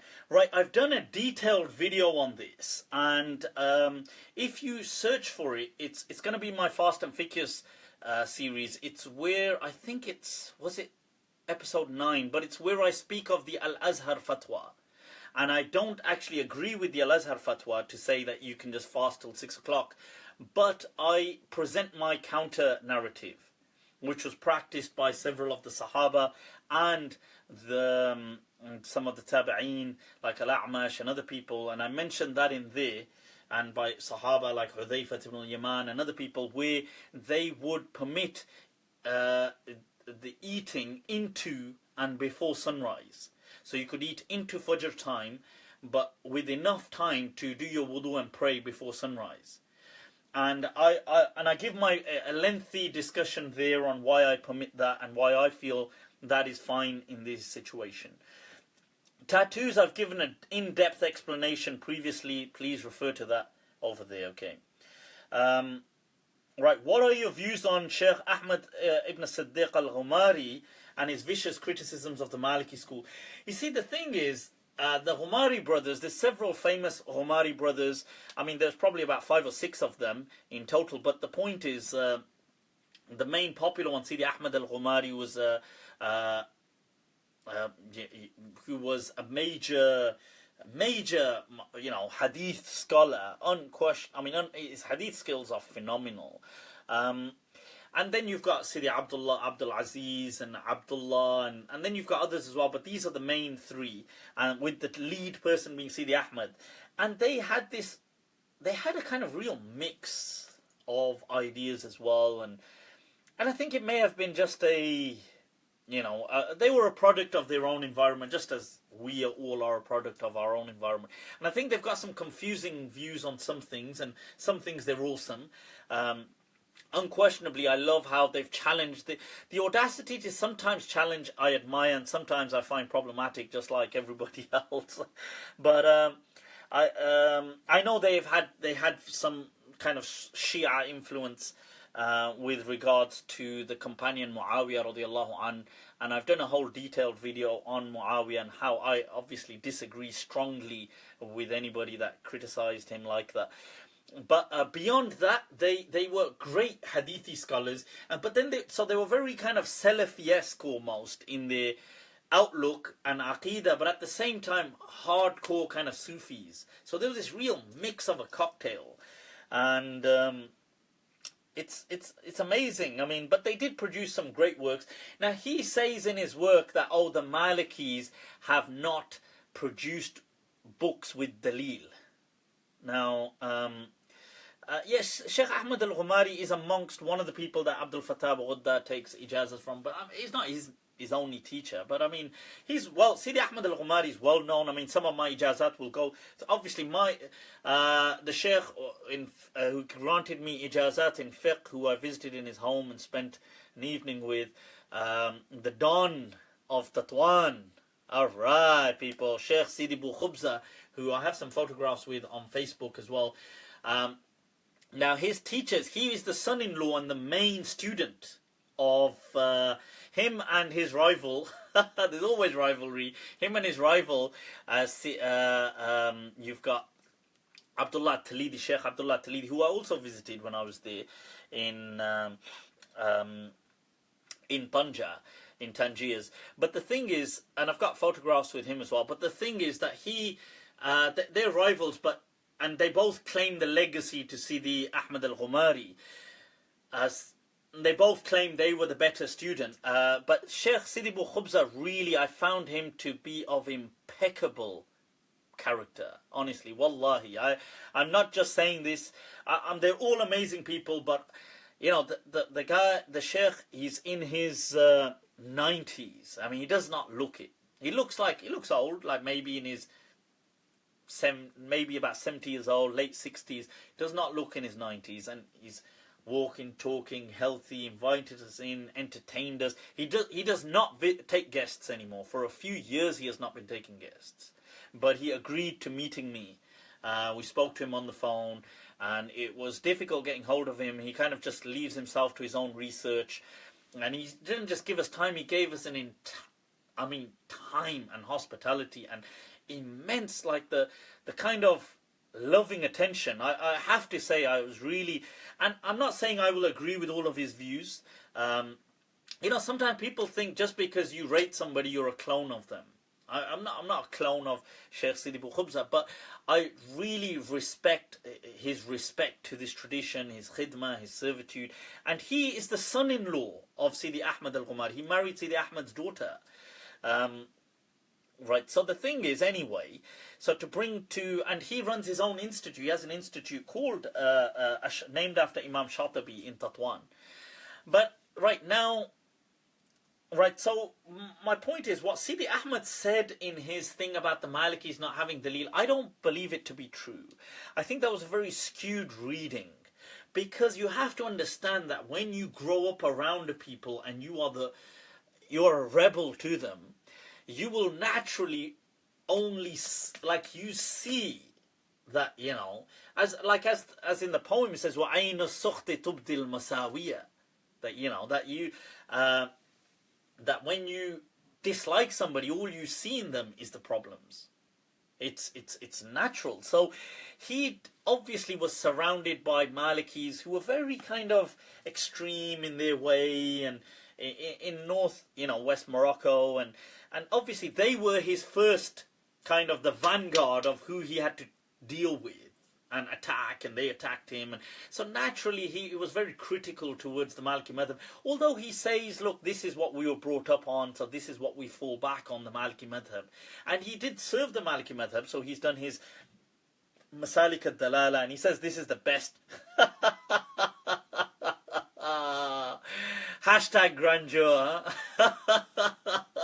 He says this is the best thing that's been produced on the Risala. I've got it. It's over there. It's only like one volume, and you're like, come on, Sayyid Ahmad, come on, get real, Shaykh. This is the best thing that's ever been produced on the Risala.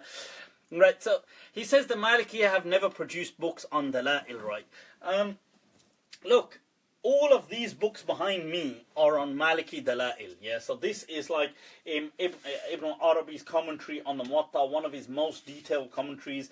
He has evidences non-stop in this. This is Abul Walid al-Baji's commentary on the Muwatta, non-stop evidences. Ibn Abdul Bar's non-stop evidences. This is another one of Ibn Arabi, the Qabas. He's dealing with things like this. That's Qadi Iyad's up there. The Ikmal al-Mu'lim. Now he may say, okay, well, I was speaking in terms of fiqhi works. These are commentaries on hadith. So on hadith, okay, they bring evidences, but what about fiqhi works? So then, okay, I would say, let me just see, where is it?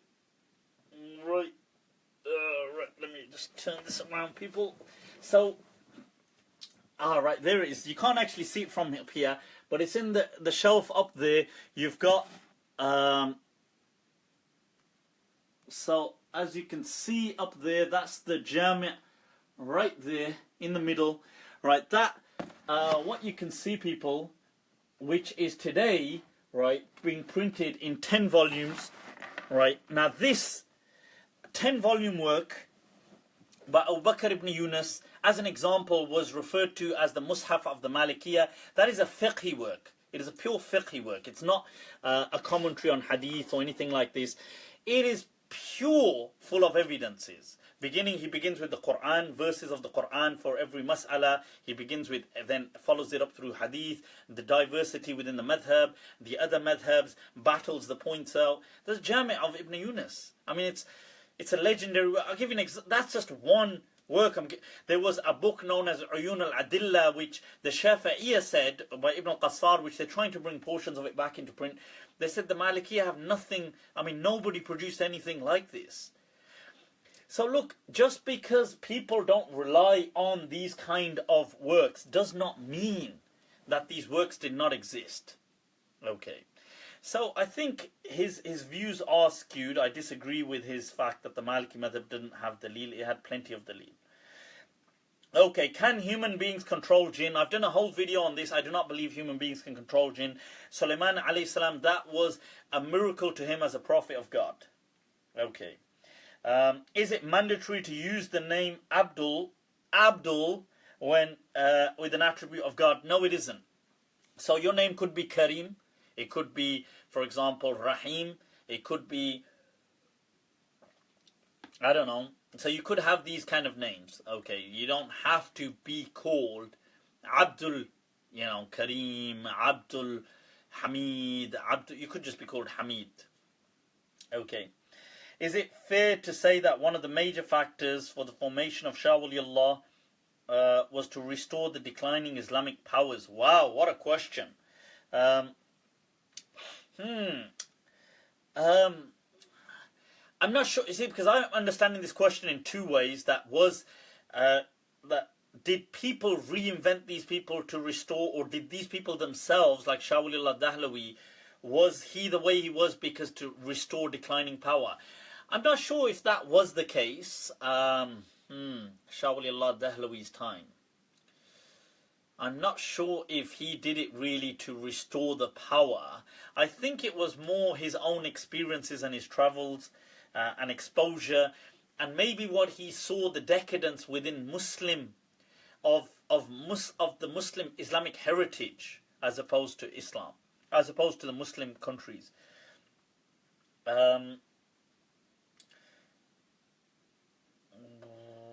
If you are self-employed, is it okay to get income protection and life insurance, health insurance, things like this? Look, Hassan, I've answered this previously, that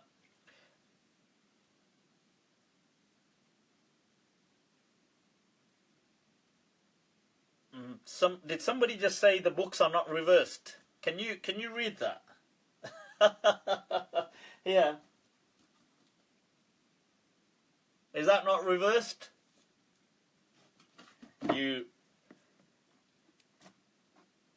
So, there you go. Blocked. Read blocked in reversed.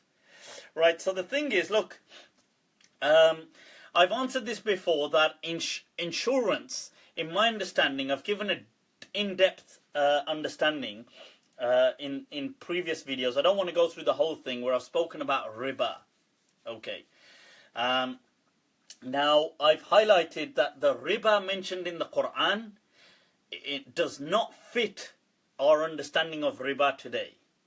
Okay, when we use riba to mean anything which means, you know, where you are giving with less, where you are paying into something. And first of all, insurance is not riba like that. Insurance is gharar, bay'ul gharar. You see, today the problem is we've stuck labels of riba onto everything. It's hard to now differentiate.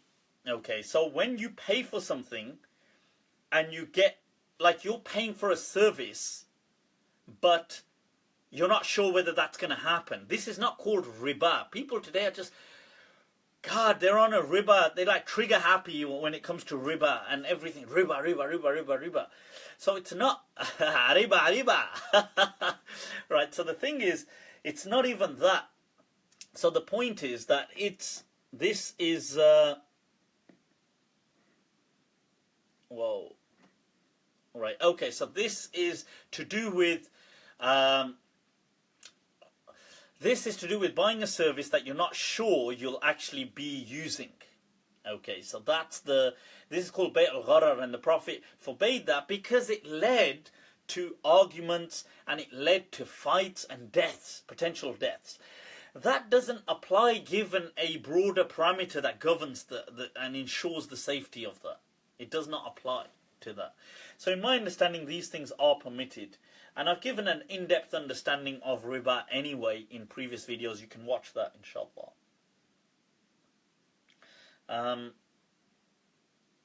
Is there a monopoly of religion in salvation? Wow. You see, I think if we look at the hadith, then the Prophet said that nobody can say that they will enter Jannah because of their good deeds, but they will enter by the grace of God. I think we need to not be concerned about passing judgment on people not making it in the akhirah. Okay. People make it, don't make it, that's, you see, we have a duty to observe the faith, to be on this journey, this path that leads to Allah, but what we don't have a responsibility to do is to condemn people to hell. Okay, we can say that, look, Allah has said, because the Qur'an does speak of like that, oh, people who deny the message or who do this or who do that, there are threats in the Qur'an. That is there. I'm not denying that. But does it mean that Allah has to carry them out? the ulama previously have disagreed on this matter. The ulama previously, when they discussed that that Allah, khulful wa'id, can Allah have threatened something and then choose not to carry out a threat? And many ulama felt that Allah doesn't have to carry out his threats, right? Because he is the most merciful. And we can believe that. This is a valid difference of opinion. So I would say, look, it's a bit, to me, it's a bit pompous and a bit kind of like, it's a bit arrogant trying to speak about, who will go to hell? You know, like, who the hell do you think you are? Right. You mentioned that certain drugs cause people to dream as well as evidence. Additionally, certain schools of thought in psychology weighted to dreams in patient analysis, psychoanalysis, seeing them as manifestations. Right. Granted that these schools of thought are more on the fringes rather than... But then Mufti isn't very mainstream himself. Wow. You know, when you read one of those comments and you don't know whether you're getting rinsed or you're getting... What I often do is I just like them, to just play a mind game with the people. So if they're rinsing me, I just play a little hashtag, little mind game on them. Right, so the thing is, look, yes, psychoanalysis does give dream interpretation great... and I don't deny that element of psychoanalysis. I believe that element to be true.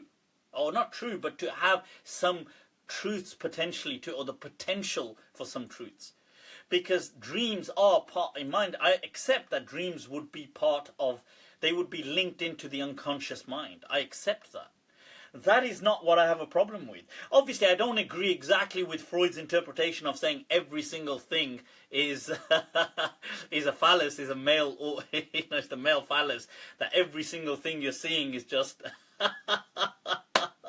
Right, so although I would agree that Freud definitely had some sense to what I do like Freud, and I do feel that he was on point that the sexual instinct is perhaps the most powerful instinct. I do buy into that, but I don't think the way I think he overdid it with several things in just putting that onto everything. Everything you see or imagine must be a sexual representation.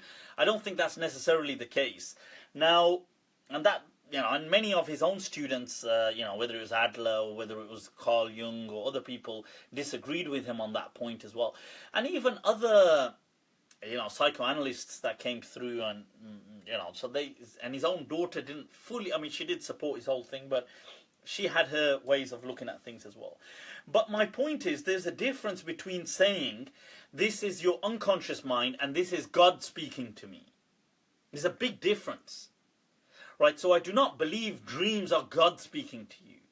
So somebody says, hey, should I marry this person? A normal human being would say, well, do I like this person? Do I get on with them? Would I like to be in a relationship with them? Do I like the way they talk? Can we string up a good conversation? This is what a normal person would think. And here's this kind of a person thinking, should I get married to this person? I know what will give me the answer. Speaking to them, talk. No, don't behave. What I'm going to do is I'm going to pray 2 rak'at. I'm going to quickly go to sleep, and God's going to show me a dream. Hashtag delusions of grandeur. You really think God's going to show you a dream? Where he's going to tell you what to do? Ah, right, okay. You got this. Can you imagine if elections were like that? Everybody, just go to sleep. It's National Sleep Day, right? Just wake up, measure the dreams, right? Quantify them. How many people dreamt it should be? The thing is, look, this is absurd. This is ridiculous. It says pathetic and as silly as it gets. Okay, so, and this is so widespread in our Muslim community. So there's a difference between that and saying, hey, do you think the dreams part of the dreams could be tied into the unconscious thoughts?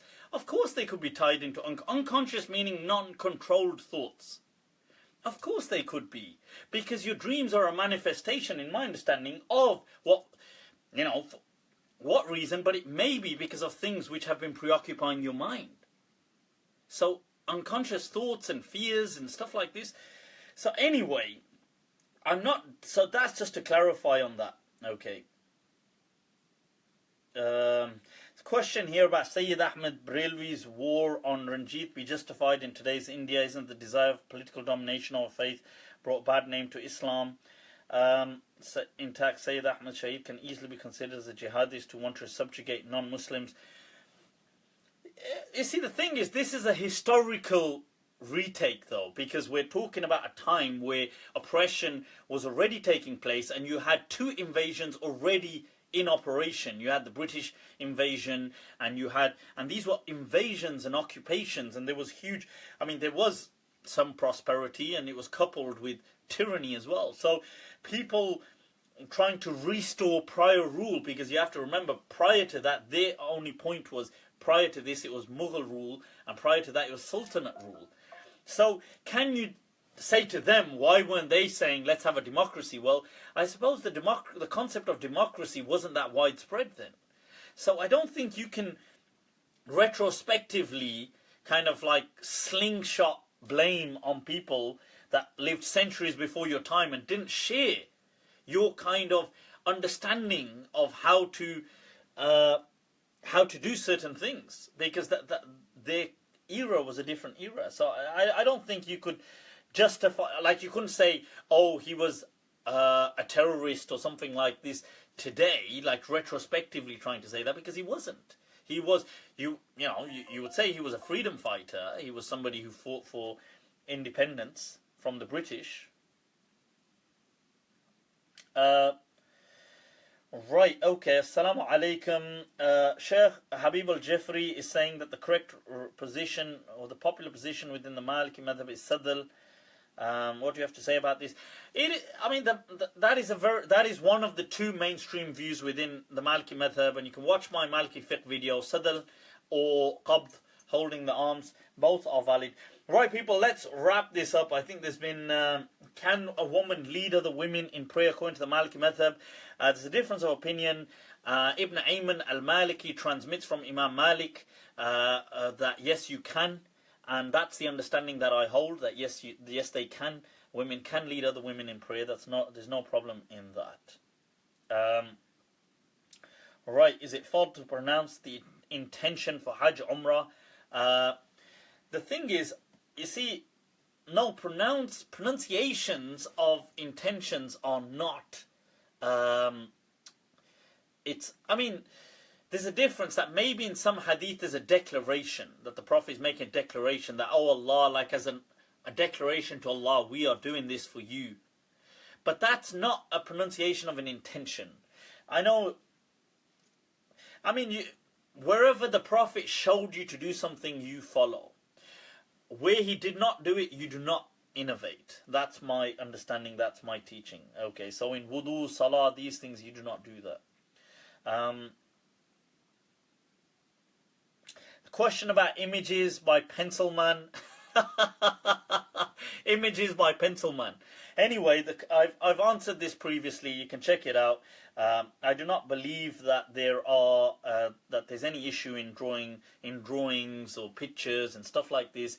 That was only to do with early Islam. Okay, and it was not even to do with pictures then. The Prophet said in a hadith, "Illa raqman fi thawb," except a drawing. Okay, on a parchment kind of thing. He said that, or on a cloth. He said it was statues, and that's because people had just left idolatry. It makes no difference today because people wouldn't start worshipping these things. Is there this thing of an Islamic model for political governance? The point is that, look, whoa, so many other questions.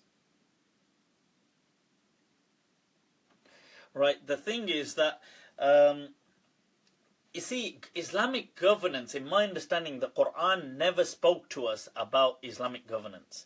The Prophet never spoke to us clearly like that. Everything he did say about that was in a context. Today there seems to be this obsession over dominion, right? Now, people will... You see, now the thing is as well, people will quote scholars. Now, there's legendary scholars that will, for example, say, yes, and they will emphasize historically. But they didn't do that throughout their life. It wasn't their fix and their game or their go-to. But they did speak about it passionately. So let me give you an example. The legend Ibn Ashur, who I totally love. One of my inspirations, one of my heroes. He has 30 volumes of tafsir, really big on maqasid, the objectives of the Sharia.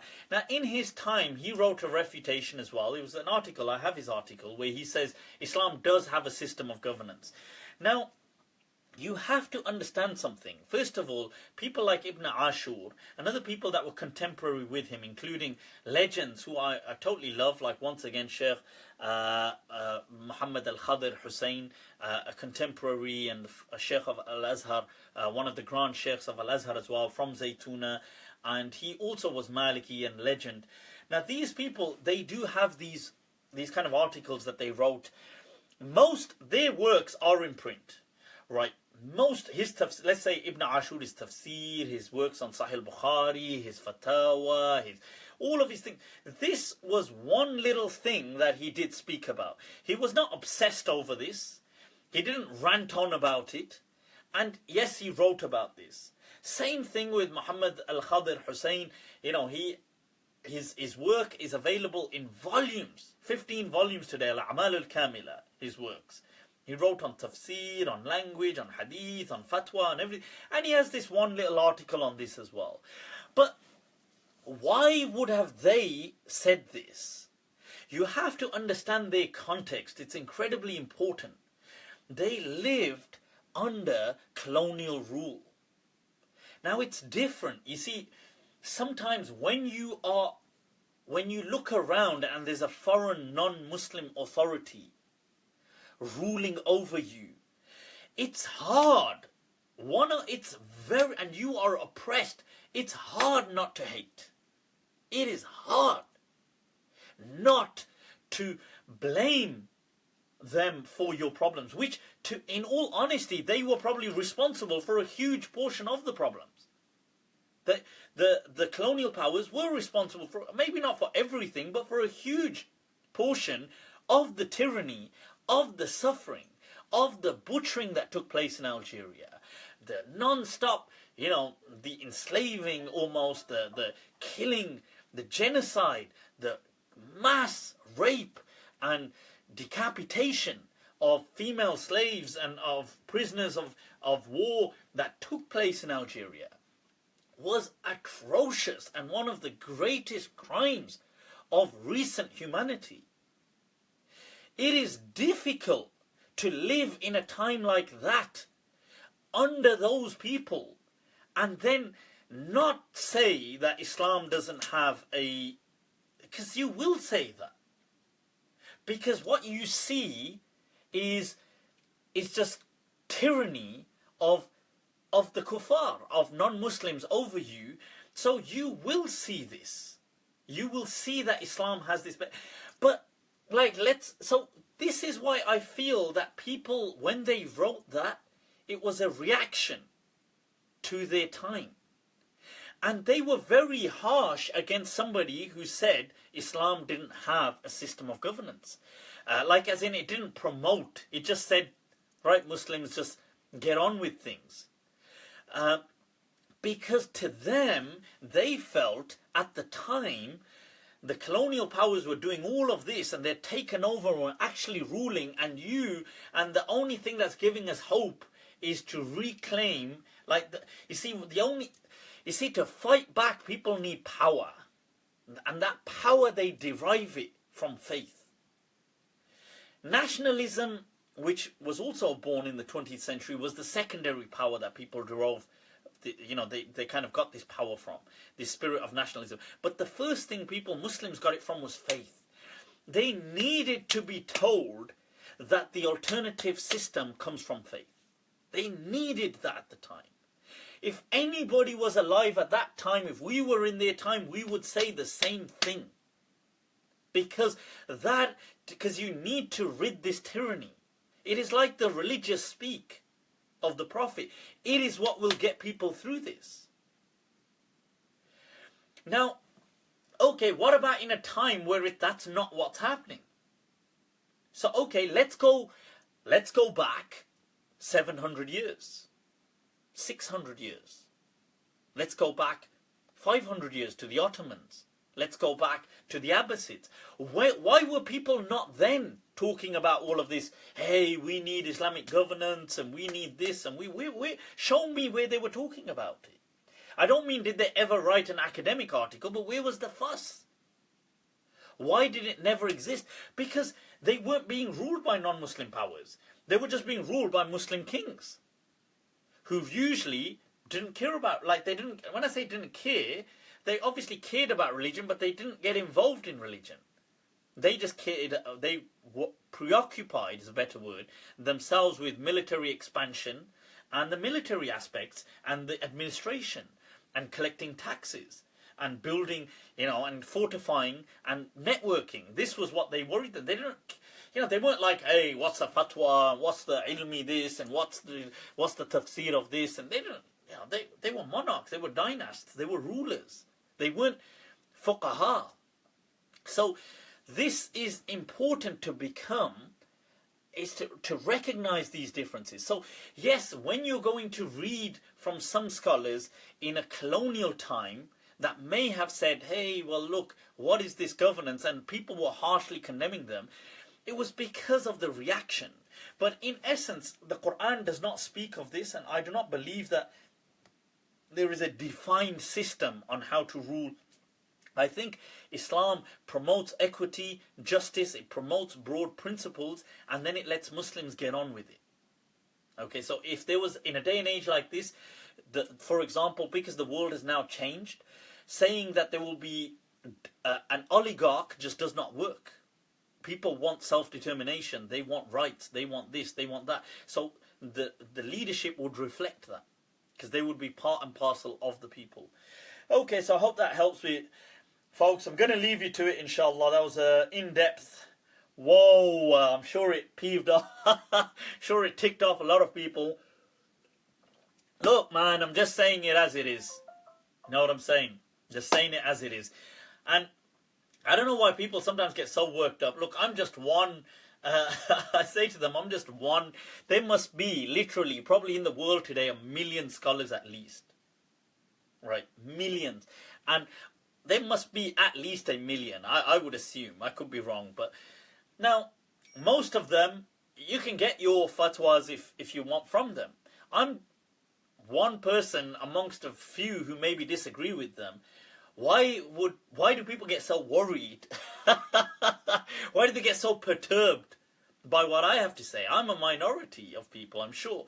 So, but look, I am trying to aim my thing in understanding it, because I feel Islam, Allah and the Messenger of Allah have instructed us to understand this deen when keyword, when it's come to us. And it has come to us in the 21st damn century. So we are under divine commandment to understand it as when it has come to us in this time. Right, so we must, so there's no point me saying, hey, what about in the 12th century? Well, I don't live in the damn 12th century. Hey, what about the medieval era? Well, I don't live in the damn medieval era. Oh, what about the 10th century then? Well, I don't live there then either. I live in the 21st century. I live in this part of the world. This is how this makes sense to me. This is what Allah and His Messenger are saying. So that's what I will present. You like it, you like it. You don't like it, what the hell? Go to hell if you... if you don't like it, I don't give a damn. It's as simple as that. Right? I say what I say. Like it, love it, lump it, whatever. Do whatever the hell you want. The thing is, right... what you can do, inshallah, feel free to reach out to me. if you're on Facebook, like my Facebook page. This page, I'm going to be using this page more often, so like it, share it. This is the public page. You can send messages to me.